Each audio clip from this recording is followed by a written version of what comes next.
Serial killer की इस दुनिया में ऐसे ऐसे खूनी दरिंदे हैं जिनकी कहानी सुनने के बाद हर कोई उनसे घृणा करने लगता है। और इन सब के खूनी बनने के पीछे कोई ना कोई खास वजह होती है। कुछ लोग तो पैसों के लिए, वहीं कुछ लोग तो अपनी दुश्मनी का बदला लेने के लिए ऐसी वारदातों को अंजाम देते हैं। आज की कहानी ऐसे ही खूनी दरिंदे की है जो अपने नाजायज प्यार को पाने के लिए अपनी पत्नी को ही मौत के घाट उतार देता है। उसकी पत्नी अपने पति से बचाइए बचाइए की गुहार लगाती रही, लेकिन उसका हैवान पति उसकी तरफ मुड़कर एक बार भी नहीं देखता है। तो दोस्तों, आखिर कौन था वो खूनी हैवान जिसने अपने नाजायज प्यार को पाने के लिए अपनी ही पत्नी को मौत के घाट उतार दिया? वह कैसे पकड़ा गया और उसके बाद उसका क्या हुआ, सब कुछ जानेंगे आज की इस वीडियो में।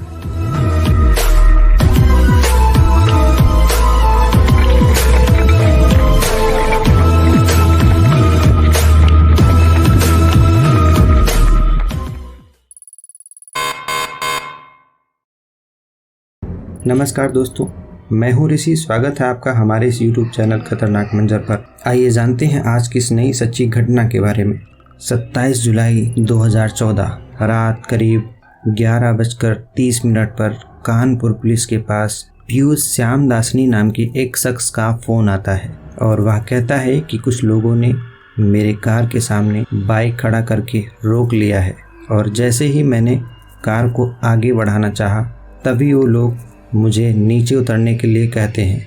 मैं उनकी बातों को मना ना करते हुए जैसे ही नीचे उतरता हूँ वो लोग मुझे मारने लगते हैं और मेरी पत्नी और कार को लेकर फरार हो जाते हैं। इतना सुनते ही पुलिस श्यामदासनी के पत्नी, जिसका नाम ज्योति था, उसे खोजना शुरू कर देती है और उसी रात करीब 2 बजे पुलिस कल्याणपुर पनकी रोड पर खड़ी एक कार में ज्योति का शव बरामद करती है। शव मिलने के बाद पुलिस श्यामदासनी से सब कुछ अच्छे से पूछना चालू करती है, क्योंकि पुलिस को श्यामदासनी पर ही शक हो रहा था कि कहीं इसने ही तो नहीं अपनी पत्नी का मर्डर किया है। उसके बताए हुए कहानी पर पुलिस को विश्वास नहीं हो रहा था। अब पुलिस उससे पूछती है कि पूरी कहानी शुरू से बताओ। वह बताता है कि मेरी पत्नी ज्योति कुछ दिनों से बाहर घूमने जाने के लिए जिद कर रही थी, तो मैं उसके साथ रेस्टोरेंट में खाना खाने गया था। इतना सुनने के बाद पुलिस सीसीटीवी फुटेज मंगवाकर इस बात का पता लगवाती है। तो सीसीटीवी फुटेज से पता चलता है कि वह जिस रेस्टोरेंट में खाना खाने गया था वहां से कुछ देर के लिए नीचे गया था। पुलिस उससे पूछती है कि तुम नीचे क्यों गए थे? तो श्यामदासनी कहता है कि सर, मैं 5 मिनट के लिए नीचे गया था। इस पर पुलिस फिर से कहती है तुम झूठ बोल रहे हो, तुम लगभग 15 मिनट के लिए गायब थे। तो वह बोलता है कि एक कॉल आ गया था इसीलिए।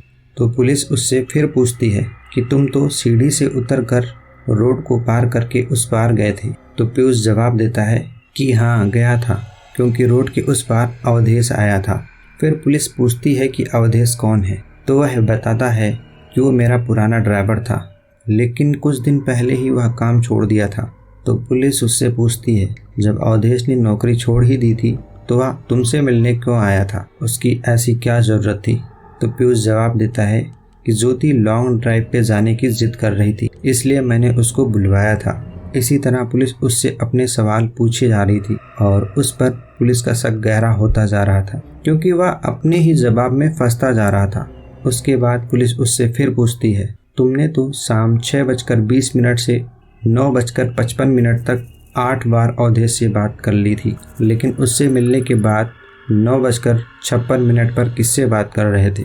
और वह फिर से कहता है कि अवधेश का ही फ़ोन था। तो पुलिस कहती है कि उस समय तो तुम किसी लड़की से बात कर रहे थे, हमें कॉल डिटेल से पता चला है। इतना सुनते ही पीयूष के रोंगटे खड़े हो जाते हैं। अब वह भी समझ चुका था कि अब बच पाना मुश्किल है, तो उसने बताया कि हाँ, मैं मनीषा से बात कर रहा था। उसके बाद पुलिस फिर अपना अगला सवाल पूछती है जिस सिम से तुम लोगों ने बात की वह तो अब बंद बता रहा है, ऐसा क्यों और कहाँ है वो सिम? और यहीं पर उसके गुनाहों का राज पुलिस के सामने खुल जाता है, क्योंकि वह कहता है कि सिम मनीषा को देकर तुड़वा दिया हूँ, क्योंकि दोनों ही सिम फर्जी आईडी से लिया था। अब पुलिस को यह पता चल गया कि ज्योति का खून पीयूष ने ही करवाया है और इसमें इसकी प्रेमिका मनीषा और अवधेश भी शामिल हैं। तो पुलिस उन दोनों को भी पकड़ लेती है और शुरू से लेकर अंत तक पूरी सच्चाई बताने को कहती है।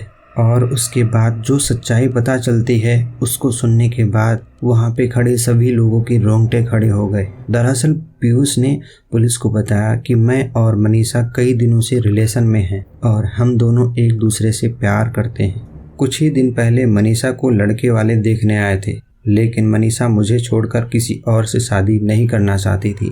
लेकिन मैं तो पहले से ही शादीशुदा था, इसलिए मेरी और मनीषा के बीच में कोई अड़चन आ रही थी तो वो मेरी पत्नी थी। इसलिए हम दोनों ने मिलकर ज्योति को रास्ते से हटाने का प्लान बना लिया।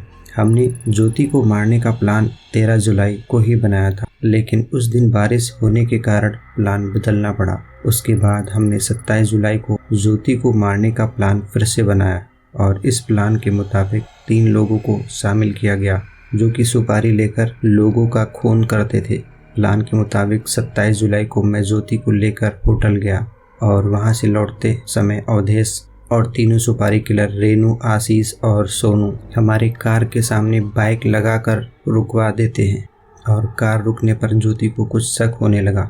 इससे पहले कि वो मुझसे कुछ पूछती, मैं कार से बाहर निकलने लगा और वो चारों लोग कार में घुस गए।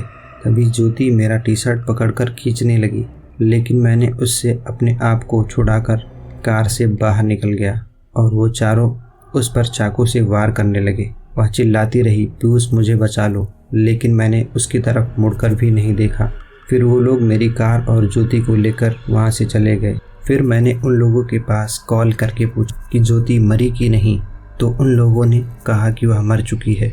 तभी मैंने पुलिस को फ़ोन किया और ज्योति के किडनैप होने की झूठी कहानी बताई। फिर क्या था, पुलिस के सामने इस पूरी कहानी की सच्चाई का पर्दाफाश हो गया था। उन सब के साथ पीयूष के घर वालों को भी पुलिस कोर्ट में पेश करती है। इनका केस कई दिनों तक चला।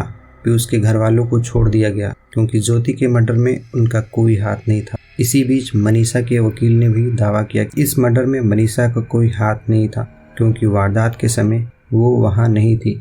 लेकिन पुलिस मनीषा और पीयूष के कॉल डिटेल्स निकालकर कोर्ट में पेश करती है तो कॉल डिटेल से पता चलता है कि 1 जनवरी 2014 से 27 जुलाई 2014 के बीच पीयूष और मनीषा के 5500 कॉल और 2200 मैसेजेस हुए थे, जो कि बिना किसी संबंध के संभव नहीं है।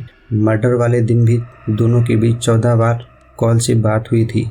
और इतना ही नहीं, पीयूष और मनीषा का नंबर भी एक ही सीरीज का था, जो कि यह साबित करता है कि इस केस में मनीषा शामिल थी। इसलिए कोर्ट मनीषा को ज्योति के मर्डर के बराबर का दोषी मानते हुए धारा 302 के तहत उम्र कैद की सजा सुनाती है और इसके अलावा धारा 364 के तहत अपहरण की साजिश तथा धारा 201 यानी जुर्म छुपाने के लिए दोषी मानते हुए सजा सुनाती है। इसी तरह कोर्ट पीयूष श्यामदासनी को भी धारा 302, धारा 364 तथा धारा 203 यानी कि झूठी सूचना देना में दोषी मानकर 10 साल की सजा सुनाती है और साथ ही 10,000 रुपये का जुर्माना लगाती है। उसके बाद कोर्ट अवधेश चतुर्वेदी, रेनू उर्फ अखिलेश कन्नौजिया, आशीष और सोनू कश्यप को धारा 302, 364, 201 और धारा 404 यानी कि मरने वाले की संपत्ति लूटना, इन सभी धाराओं के तहत दोषी मानते हुए आजीवन कारावास और 20,000 रुपये का जुर्माना देने की सजा सुनाती है। इस तरह ये सभी खूनी